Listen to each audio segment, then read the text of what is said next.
فيلمنا بيبدأ مع شخص بيجري على الشط، وبعدين لقى لعبة اداها لابنه أخدها وركنها لأنها لعبة قديمة، وقعد يلعب فيديو جيم. قبل ما ينام لقى ضوء أخضر، فصحي وفتح اللعبة اللي كان مكتوب عليها جومانجي اللي أبوه لقاها. بعد كده ظهر واحد اسمه سبنسر وكان بيلعب ألعاب فيديو جيم برضه، وواضح إنه لعيب، وقام بعدها وكان بيخلص بحث لواحد صاحبه اسمه فريدج، وراح يسلمه له عند بيت قديم وبيخافوا منه. راح المدرسة الثانوية، وبعدين اكتشف المدير إن سبنسر عمل البحث لفريدج، فعاقبهم هما الاتنين بالاحتجاز. وكمان كان في بيثاني اللي اتعاقبت علشان بتتكلم في التليفون أثناء الامتحان، ومارسا اللي ردت على المدرسة بتاعتها. اتقابلوا الأربعة بغرفة المدير اللي أخدهم ووداهم لمكان وقال لهم لازم تنظفوه، وسابهم ومشي. فريدج لقى لعبة فيديو فشغلوها، وطلعت اللعبة دي اسمها جومانجي، وكل واحد منهم اختار شخصية إلا شخصية واحدة ما كانوش قادرين يختاروها. وفجأة ظهر النور الأخضر شديد، اختفوا كلهم ودخلوا جوه اللعبة، وظهروا بمظهر الشخصيات اللي اختاروها. سبنسر اختار شخصية دكتور بريفستون، وفريدج اختار شخصية موس عالم حيوان. بيثاني اختارت شخصية شيلي أوبرون وكانت فاكرة انها بنت، ومارسا اختارت شخصية روبي قاتلة الرجال. اتعرفوا على بعض في اللعبة وكانوا مندهشين جدا من اشكالهم اللي دخلت اللعبة، وهم لسه بيفكروا جريت بيثاني علشان تبص على شكلها اللي اتغير وبقت راجل. بصت على وشها في النهر،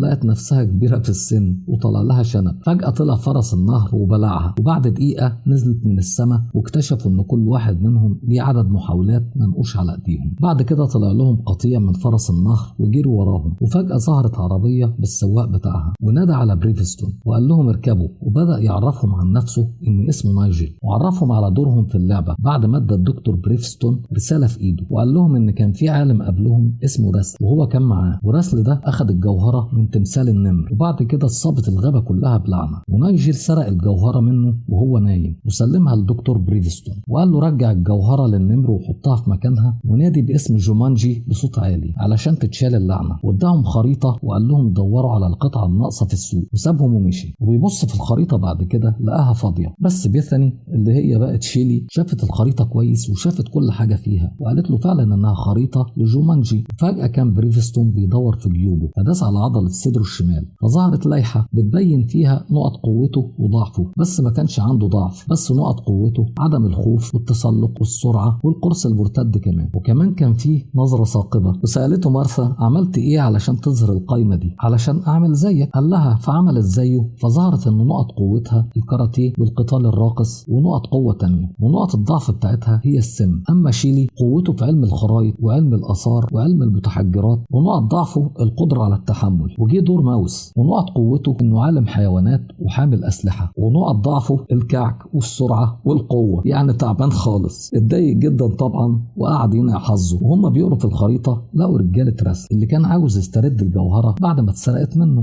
جم وهم راكبين موتوسيكلات وضربوا عليهم نار وطردوهم في الغابة لحد ما افترقوا كل اتنين مع بعض. وطلب بريفستون من ماوس اسلحته، فاداله القرص المرتد فضربهم بيه، بس ما جاتش فيهم. بس بعد دقيقة القرص المرتد فجرهم وتخلص من بعضهم، واستمروا في الجري. وشال بريفستون ماوس وجري بيه لحد ما وصلوا للنهر ونطوا فيه عشان يتخلصوا من المطاردين. وبعد ما طلعوا اكتشفت روبي اللي هي مارثا انها اتصابت واختفت قدامهم. وبعدها بدقيقة نزلت من السماء، واكتشف ان الشرط على ايديهم هي عدد محاولاتهم، ولو خلصت هيموتوا جوه اللعبة. وبدأوا يتحركوا على السوق علشان القطعة الناقصة. وهم ماشيين اتعرفوا على بعض اكتر، وموس وبريفستون بيتخانقوا مع بعض. وفجأة زق موس بريفستون فوقع ومات، وخسر محاولة من محاولاته. بعد كده لما نزل من السماء حاول يضربه تاني وضربه بالقلم، فضربه بريفستون قلم خبطه في الحيطة. ولما وصلوا للسوق اكل ماوس كيك، ولما اكتشف اتخض وقعد يزعق، بس لقى مفيش حاجة حصلت فارتاح. وفجأة انفجر قدامهم في السوق، وبعد دقيقة نزل من السماء. وجالهم ولد صغير وسلم على الدكتور بريفستون وقال له ان جومانجي محتاجالك، ومشيوا معاه وداهم مكان. فتحوا الصندوق لقوا جواه أفعى مامبا، ودي اخطر انواع التعابين. وفتحوا الصندوق والأفعى كانت هتموت مارثا، بس بريفستون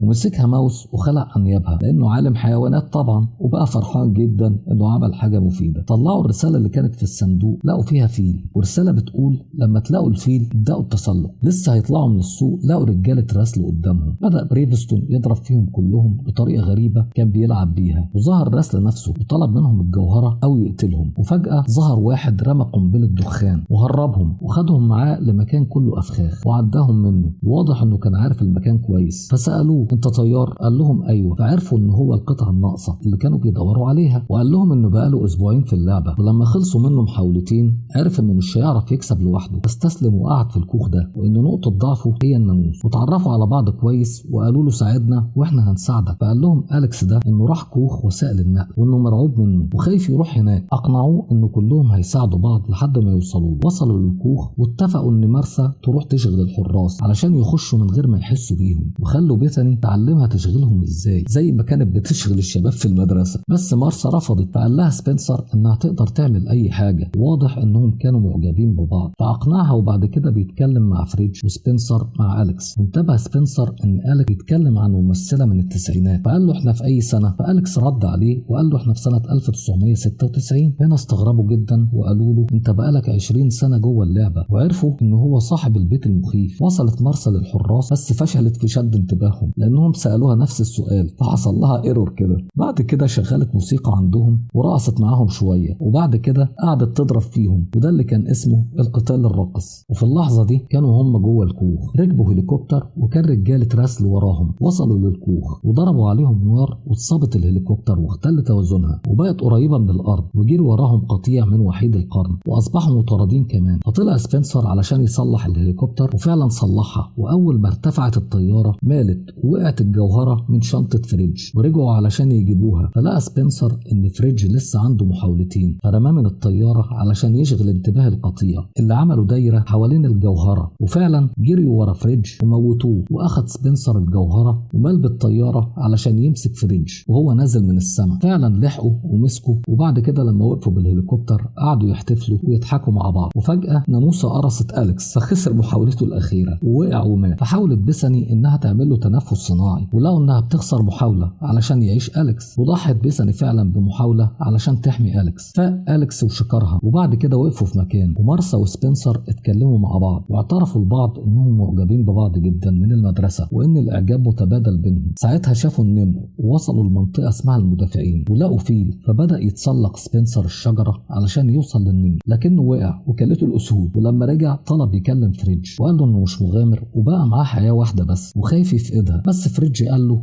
إن إحنا معانا حياة واحدة بس دايما وإنت شجاع. وأقنعه في الآخر. فطلع فريدج ده كويس جدا يعني. عملوا خطة علشان يتغلبوا على رجالة راسل وتفرقوا، وبدأت الموسيقى والقتال الراقص. والقتال الراقص بدأ مع مارسا لحد ما مسكوها وربطوها في موتوسيكل، وأنقذها سبنسر وأخذ الموتوسيكل وجري بيه، والنمور كلها بتجري وراه لحد ما حبسهم. وكمل لحد ما لقى راسل واخد بيثاني رهينة وطلب الجوهرة. وفجأة جه فريدج راكب على فيل كبير ومعاه الجوهرة، وخافت النمور كلها وجريت وعضت بيثاني ايد راسل فطلعت رصاصة، والفيل خاف وطارت الجوهرة من ايد فريدج. قالت مارسا لسبنسر اطلع على تمثال النمر وانا هجيب لك الجوهرة. وطلعت علشان تجيب الجوهرة من مكان ما وقعت. لقت الجوهرة في وسط تعابين كتير ومسكتها، ولقت وراها راسل طلب منها الجوهرة، فدست على تعبان راح لدغها فخسرت محاولة. وبعدها بدقيقة نزلت من السماء، فوهي نازلة من السماء ادت الجوهرة لسبنسر في الجو بمشهد خرافي انا معرفش عملوه ازاي. مسك سبنسر الجوهرة وحطها في مكانها، بس ما حصلش حاجة لانهم نسيوا انهم يقولوا جومانجي بصوت عالي. افتكروا وزعقوا كلهم بصوت عالي جومانجي. وفجأة اتشالت اللعنة ومات راسل وهو وتعابينه. وجي نايجل بعربيته وسلم عليهم، فرجعوا لمكانهم في غرفة الاحتجاز وخرجوا بسرعة علشان يطمنوا على أليكس عند بيته. لقوا ان بيته شكله اتغير جدا وبقى بيت جميل. ولقوا أليكس نازل من عربية وعرفهم فورا. ولما سألوه قال لهم ان هو رجع من سنة 1996. وقال لهم أليكس انه ما نسيهمش، وكمان سمى بنته على اسم بيثاني البنت اللي انقذت حياته، وبقى فرحان جدا بيهم. بعد كده رجعوا المدرسة تاني يوم واتغيروا جدا وبقوا صحاب كلهم مع بعض. وراح سبنسر لمارسا وبقوا مع بعض. دي كانت نهاية الفيلم يا شباب. يا رب تكونوا استمتعتوا بالقصة. لو عجبك الفيديو اشترك في القناة، ولو اشتركت دوس على الجرس علشان يوصلك كل جديد، واعمل لايك وشير الفيديو لاصحابك. شكرا على المتابعة والدعم. معاكم ممدوح من 8 فيلم.